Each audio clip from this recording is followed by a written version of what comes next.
Hello everyone, good morning and welcome to ambitiousbaba.com. We are back with our daily current affairs. तो चलिए जानते हैं 6 अक्टूबर के current affairs क्या हैं। इसके अलावा अगर आपने हमारा weekly revision current affairs class miss किया है तो ऊपर आई बटन में आप उसे चेक कर सकते हैं। 200 प्लस का पार्ट 1 पढ़ाया था हमने संडे को। इसके साथ साथ आपके एग्जाम्स के लिए हम लेके आए हैं हमारी जीके रिवीजन सीरीज, जिसमें टोटल 12 क्लासेस होंगी और हर क्लास में हम एक टॉपिक को कवर करेंगे फॉर द लास्ट 6 मंथ्स। उसकी ऑलरेडी पहली क्लास हो चुकी है 5 अक्टूबर को। अगर आपने उसे भी मिस किया है तो ऊपर आई बटन में उसका लिंक है, वहां से आप उसे चेकआउट कर सकते हैं। तो चलिए बढ़ते हैं आज के क्वेश्चंस की तरफ। पहला सवाल, इनमें से किस राज्य या फिर यूनियन टेरिटरी में स्थित है अटल टनल जिसका उद्घाटन किया है हमारे प्राइम मिनिस्टर नरेंद्र मोदी ने? 5 ऑप्शन है हमारे पास। तो चलिए the answer is B, Himachal Pradesh. Himachal Pradesh में स्थित है अटल टनल जो दुनिया का लॉन्गेस्ट हाईवे टनल है। चलिए जानते हैं डिटेल्स। तो जैसा कि हमने क्वेश्चन में ही पढ़ा है कि हमारे प्रधानमंत्री नरेंद्र मोदी जी ने उद्घाटन किया है अटल टनल का, जो कि मनाली में स्थित है और ये दुनिया का लॉन्गेस्ट हाईवे टनल है और इसका नाम रखा गया है भारत के पूर्व प्रधानमंत्री अटल बिहारी वाजपेयी जी के ऊपर। इस टनल को बनने में लगभग 10 वर्ष लगे हैं और इसकी लंबाई है 9.02 किलोमीटर्स। ये अपने आप में एक इंजीनियरिंग मार्वल है क्योंकि ये कनेक्ट करता है मनाली, जो कि हिमाचल प्रदेश में है, to Lahaul and Spiti valley throughout the year. तो ये जो एरियाज हैं लाहौल और स्पीति वैली, ये सब डिसकनेक्टेड रहते थे बिकॉज यहाँ पे बहुत ज़्यादा स्नोफॉल वगैरह होती थी राउंड द ईयर और इसके कारण यहाँ पे कनेक्टिविटी है वो काफ़ी डिस्टर्बेड रहती थी। लेकिन इस टनल के इनॉग्रेशन के बाद अब ये प्रॉब्लम सॉल्व हो जाएगी और ये एरियाज कनेक्टेड रहेंगे with the rest of the India through out the year. और इसका काफ़ी बड़ा स्ट्रैटेजिक सिग्निफिकेंस ये भी है क्योंकि ये जो हमारी आर्म्ड फोर्सेस हैं उन्हें बहुत ज़्यादा मदद करेगा मूवमेंट में।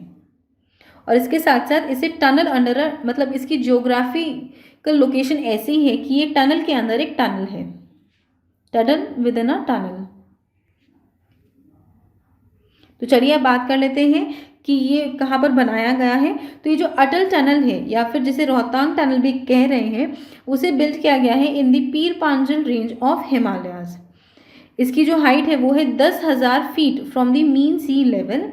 और उसके साथ साथ ये 46 किलोमीटर का जो डिस्टेंस है बिटवीन लेह एंड मनाली वो कम कर देगा, यानी कि ये 9.02 किलोमीटर्स का जो टनल है ये 46 किलोमीटर का जो रास्ता है वो कम कर देगा, जिसको लगभग कवर करने में 7 आवर्स लगते थे। इसके साथ साथ इस टनल में बहुत सारी खूबियां भी हैं कि इसमें हर 150 मीटर्स पर एक फ़ोन कॉल की, मतलब एक फ़ोन की सुविधा उपलब्ध है कि अगर कोई भी इमरजेंसी हो तो वहाँ से फ़ोन किया जा सकेगा। चलिए बढ़ते हैं आगे दूसरे क्वेश्चन की तरफ। दूसरा सवाल, इनमें से किस राज्य के मुख्यमंत्री ने ग्राम दर्शन का शुभारंभ किया है? 5 ऑप्शन है हमारे पास। तो चलिए the answer is C, Haryana. Haryana के मुख्यमंत्री ने हाल ही में ग्राम दर्शन का उद्घाटन किया है। चलिए जानते हैं डिटेल्स। तो हरियाणा के सीएम मनोहर लाल खट्टर ने 3 अक्टूबर को डिजिटली लॉन्च किया है ग्राम दर्शन और इससे लोगों को एक्सेसिबिलिटी ऑफ डेटा मिल जाएगी। जो कई सारे डेवलपमेंटल प्रोजेक्ट्स हो रहे हैं हरियाणा में और इसमें 6,197 ग्राम पंचायत इंक्लूडेड है। तो ये एक एज एन इंफॉर्मेशन हब काम करेगा। ये जो ग्राम दर्शन है इसमें 6,197 जो ग्राम पंचायत है उनकी डेटा अपलोड किए जाएंगे। बहुत सारी डिटेल्स उसमें मिली रहेंगी कि वहाँ के कौन कौन से इलेक्टेड मेंबर्स हैं, कौन कौन से सरकार के एसेट्स वहाँ पे उपलब्ध हैं और इसके साथ साथ वहाँ के सेक्रेटरी कौन है। सबसे खास बात ये है कि जितने भी कंप्लीटेड प्रोजेक्ट्स हैं, ऑनगोइंग प्रोजेक्ट्स हैं या फिर रिक्वायर्ड डेवलपमेंटल जो प्रोजेक्ट्स हैं वो हर गांव के उनकी वेबसाइट पर उपलब्ध होंगी। तो जो गांव की युवा पीढ़ी है वो भारत के कोई भी कोने से ये देख सकती हैं कि उनके जो ग्राम में वो एग्जैक्टली अभी चल क्या रहा है, कौन कौन से प्रोजेक्ट्स चल रहे हैं, उनमें कितना ज़्यादा डेवलपमेंट हुआ है और इसके साथ साथ बाकी सारी डिटेल्स। इसके साथ साथ हरियाणा काफ़ी ज़्यादा डिजिटल भी बन जाएगा।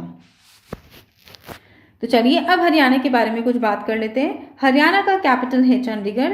इनके गवर्नर का नाम है सत्यदेव नारायण आर्य और इनके मुख्यमंत्री का नाम है मनोहर लाल खट्टर। चलिए बढ़ते हैं तीसरे क्वेश्चन की तरफ।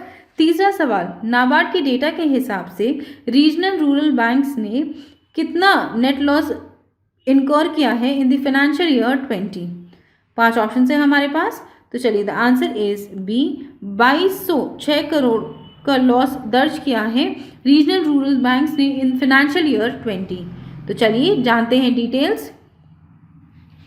तो रीजनल रूरल बैंक्स ने एज अ ग्रुप यानी कंसोलिडेटेड वे में रिपोर्ट किया है net loss of 2206 crore rupees in the fiscal year, जो कि खत्म हुआ था 31 मार्च 2020 को। इससे पहले यानी कि फिस्कल ईयर 19 में उन्होंने दर्ज किया था 652 करोड़ का नेट लॉस, और ये डेटा रिलीज की है नाबार्ड ने। तो as of 31 March 2020 45 regional rural bank है भारत में, जिसमें 26 ने अर्न किया है प्रॉफिट ऑफ 2203 करोड़, और बाकी के जो 19 आरआरबी हैं उन्होंने रिपोर्ट किया है लॉस ऑफ 4409 करोड़ रुपीस। और इसके साथ साथ जो इसमें से 17 रीजनल रूरल बैंक्स हैं उनमें से 9 के जो कैपिटल CRAR यानी कि कैपिटल टू रिस्क जो रेशो है वो 9% से कम है, और बाकी जो 6 RRBs हैं उनके जो CRAR रेशियो है वो है नेगेटिव में। चलिए बढ़ते हैं चौथे क्वेश्चन की तरफ। चौथा सवाल, स्टेट बैंक ऑफ इंडिया के नए CFO यानी कि चीफ फाइनेंशियल ऑफिसर के रूप में इनमें से किसे अपॉइंट किया गया है। 5 ऑप्शन है हमारे पास। तो चलिए the answer is C, Charanjit Singh Atra को चुना गया है as the new CFO of the State Bank of India. चलिए बाकी लोगों के बारे में बात कर लेते हैं। तो रजत सूद को चुना गया था as the managing director of EESL यानी कि energy efficiency services limited. AK Dikshit को चुना गया था as the new administrator of PMC bank, और इसके साथ साथ हरिवंश नारायण सिंह को चुना गया है यानी कि रीइलेक्ट किया गया है as the deputy speaker of Rajya Sabha. चलिए जानते हैं डिटेल्स।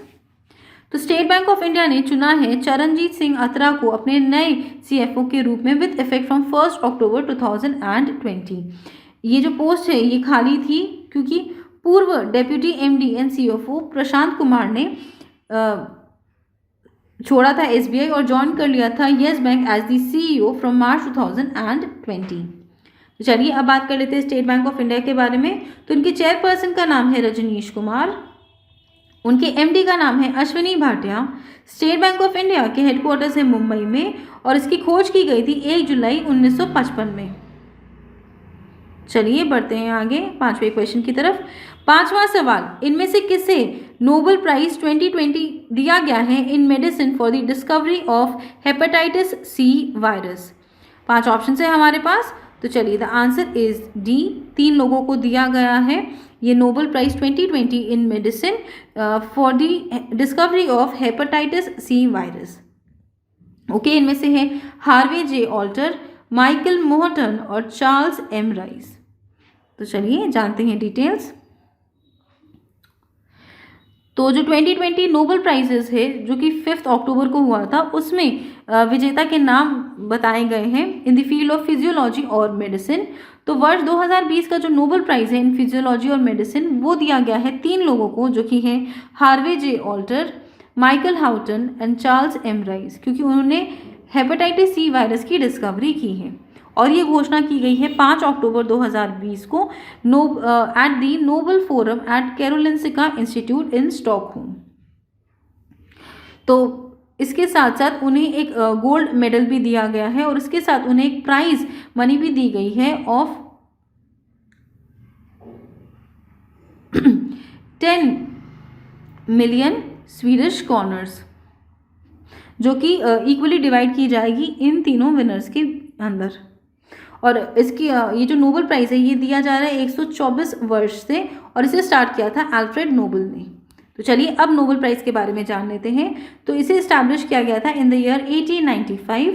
पहली बार इसे दिया गया था इन द ईयर 1901, और ये अवार्ड दिया जाता है for outstanding contribution for humanity in chemistry, literature, peace, physics, physiology और मेडिसिन एंड इकोनॉमिक साइंसेज। यानी कि नोबेल प्राइज़ कुल 6 कैटेगरीज में दिया जाता है, और इसको प्रेजेंट करती है स्वीडन। वो सभी प्राइजेस देती है एक्सेप्ट पीस प्राइज, और नॉर्वे देती है सिर्फ पीस प्राइज। चलिए बढ़ते हैं आगे छठे क्वेश्चन की तरफ। छठा सवाल, इनमें से किसे मिला है राइट लाइवलीहुड अवार्ड 2020? 5 ऑप्शन है हमारे पास। तो चलिए द आंसर इज ई। 4 लोगों को ये अवार्ड दिया गया है जो कि है राइट लाइवलीहुड अवार्ड 2020, जो कि है Nasreen सोतोदे, Brian Stevenson, लॉटी Cunningham Wren और एलिस बालियात्स्की। तो चलिए जानते हैं डिटेल्स। तो ये जो राइट लाइवलीहुड अवार्ड है ये एक इंटरनेशनल अवार्ड है और ये उन लोगों को ऑनर करता है और सपोर्ट करता है जो कि प्रैक्टिकल और एग्जाम्पलरी आंसर्स देते हैं कि दुनिया में जो सबसे ज़्यादा अर्जेंट चैलेंजेस हैं वो फेस कर रहे हैं, उनका सबसे ईजी और प्रैक्टिकल सॉल्यूशंस बताते हैं। तो ये प्राइज़ को इस्टेब्लिश किया गया था वर्ष 1980 में by German Swedish philanthropist Jakob von Uexkull. तो एक इंटरनेशनल ज्यूरी है जिन्होंने इनवाइट किया था 5 रेगुलर राइट लाइवलीहुड अवार्ड के बोर्ड मेंबर्स को, और वो मिलकर डिसाइड करते हैं कि एनवायरमेंटल प्रोटेक्शन, ह्यूमन राइट्स और सस्टेनेबल डेवलपमेंट, हेल्थ, एजुकेशन और पीस में ये अवार्ड्स किसे दिया जाएगा। और इसे प्रमोट किया जाता है as an alternative Nobel prize, और ये एक्चुअली एक नोबेल प्राइज़ नहीं है। तो चलिए बात कर लेते हैं कि 2020 में ये इनके विनर्स कौन कौन हैं। तो नसरीन सोतोदे हैं फ्रॉम ईरान, ब्रायन स्टीवनसन है फ्रॉम यूएसए, लॉटी कनिंगहैम व्रेन है फ्रॉम निकारागुआ एंड एलिस बालियात्स्की है फ्रॉम बेलारूस। चलिए बढ़ते हैं आगे 7वें क्वेश्चन की तरफ। 7वां सवाल, वर्ल्ड टीचर्स डे हर साल किस दिन मनाया जाता है? 5 ऑप्शन है हमारे पास। तो चलिए द आंसर इज सी, 5 अक्टूबर को वर्ल्ड टीचर्स डे मनाया जाता है। और भारत में हर साल टीचर्स डे मनाया जाता है ऑन 5 सितंबर to mark the birth anniversary of doctor Sarvepalli Radhakrishnan. चलिए जानते हैं डिटेल्स। तो जैसा कि हमने क्वेश्चन में ही पढ़ा है कि वर्ल्ड टीचर्स डे हर साल ग्लोबली 5 अक्टूबर को मनाया जाता है। जो एफर्ट्स हमारे एडुकेटर्स लेते हैं उसे सेलिब्रेट करने के लिए वर्ल्ड वाइड, और एडुकेटर्स में शामिल हैं हमारे टीचर्स, रिसर्चर्स और प्रोफेसर्स वर्ल्ड वाइड। तो ये जो इवेंट है ये सेलिब्रेट किया जाता है बाय दी यूनेस्को, जो कि है United Nations educational, scientific and cultural organization, और उनके साथ पार्टनरशिप में रहते हैं UNICEF, ILO and education international. और इस वर्ष का उनका थीम है teachers leading in crisis and reimagining the future. तो चलिए वो क्विकली रिवीजन कर लेते हैं कि अक्टूबर 2020 में कौन कौन से इंपॉर्टेंट डेज एंड डेट्स हैं। तो 1 अक्टूबर को मनाया जाता है international day of the older persons, international coffee day और वर्ल्ड वेजिटेरियन डे। 2 अक्टूबर को मनाया जाता है गांधी जयंती, लाल बहादुर शास्त्री जयंती, और इसके साथ है international day of non violence. और 4 अक्टूबर को हम मनाते हैं वर्ल्ड एनिमल वेलफेयर डे। चलिए बढ़ते हैं आगे 8वें क्वेश्चन की तरफ। 8वां सवाल, वर्ल्ड हैबिटेट डे हर साल किस दिन मनाया जाता है? 5 ऑप्शन है हमारे पास। तो चलिए the answer is A, 1 Monday of October को मनाया जाता है हर वर्ष world habitat day. World habitat day हर साल 1 मंडे ऑफ अक्टूबर को मनाया जाता है। तो इसका कोई फिक्स डेट नहीं होता, लेकिन इनका फिक्स डे है जो कि है 1 मंडे ऑफ अक्टूबर, और इसे डिक्लेयर किया गया था in the year 1985 by the United Nations general assembly. तो इस दिन को सेलिब्रेट करने का मकसद यही है कि जो भी ह्यूमैनिटी है उनका जो बेसिक राइट है कि एक एडिक्वेट शेल्टर उनके पास उपलब्ध हो, और उसके साथ साथ जो ग्रास रूट लेवल पे जो एक्शंस हो रहे हैं उसे एनकरेज करने के लिए, ताकि हम पॉवर्टी हाउसिंग को ख़त्म कर सके, इसीलिए ये दिन मनाया जाता है। और 2020 का उनका थीम है housing for all, a better urban future. इसके साथ साथ हमारी भारतीय सरकार है, इंडियन गवर्नमेंट, उनका टारगेट है कि सभी लोगों के पास अफोर्डेबल हाउसिंग हो बाय द ईयर 2022। चलिए बढ़ते हैं 9वें क्वेश्चन की तरफ। 9वां सवाल, मिष्टी मुखर्जी का हाल ही में निधन हो गया, वे कौन थी? 5 ऑप्शन है हमारे पास। तो चलिए the answer is C, actress अभिनेत्री मिष्टी मुखर्जी का हाल ही में निधन हुआ है। चलिए जानते हैं डिटेल्स। तो बॉलीवुड एक्ट्रेस मिष्टी मुखर्जी, जिन्होंने कई सारी हिंदी, बंगाली और तेलुगु फिल्म्स में फीचर किया है, उनका हाल ही में निधन हुआ है ड्यू टू किडनी फेलियर। इसके साथ साथ वो कई सारे मेजर बंगाली प्रोजेक्ट्स में भी काम कर चुकी है और उन्होंने अपना बॉलीवुड डेब्यू किया था वर्ष 2012 में विद द मूवी लाइफ की तो लग गई। चलिए बढ़ते हैं 10वें क्वेश्चन की तरफ। 10वां सवाल, पुष्पा भावे, जिन्हें आयरन लेडी ऑफ मुंबई भी कहा जाता है, उनका हाल ही में निधन हो गया है, वे कौन थी? 5 ऑप्शन है हमारे पास। तो चलिए, the answer is E, social activist. Social activist Pushpa Bhave का हाल ही में निधन हुआ है। चलिए जानते हैं डिटेल्स। तो veteran social activist professor Pushpa Bhave, जिन्हें आयरन लेडी ऑफ मुंबई के नाम से भी जाना जाता है, उनका हाल ही में निधन हुआ है। इसके अपने करियर में वो एसोसिएटेड थी राष्ट्र सेवा दल के साथ और उनके साथ साथ वो कई सारे डेमोक्रेटिक मूवमेंट्स में हिस्सा ले चुकी है right from her student days. इसके साथ साथ उन्होंने संयुक्ता महाराष्ट्र मूवमेंट में भी हिस्सा लिया है और गोवा लिबरेशन मूवमेंट में भी। तो चलिए, with this we come to the end of today's class. I hope आपको ये वीडियो पसंद आया हो। अगर ये वीडियो पसंद आए तो इसे लाइक कीजिए, अपने दोस्तों के साथ शेयर कीजिए और हमारे चैनल एम्बिशियस बाबा को सब्सक्राइब जरूर कीजिए। Also please visit our website test.ambitiousbaba.com, जहाँ पर आपको कई सारे ऑनलाइन टेस्ट सीरीज मिल जाएंगे। इस वेबसाइट पर जाके आप अपना डिजायर्ड मॉक टेस्ट परचेज कर सकते हैं और उसके बाद आप उसे एक्सेस कर सकेंगे 24/7 अपने अकाउंट में। इसके अलावा कोई शिकायत हो, कोई सजेशन हो तो हमें नीचे कमेंट करके ज़रूर बताइएगा, हमें उसका इंतज़ार रहेगा। Thank you friends, that's all for today and have a great day.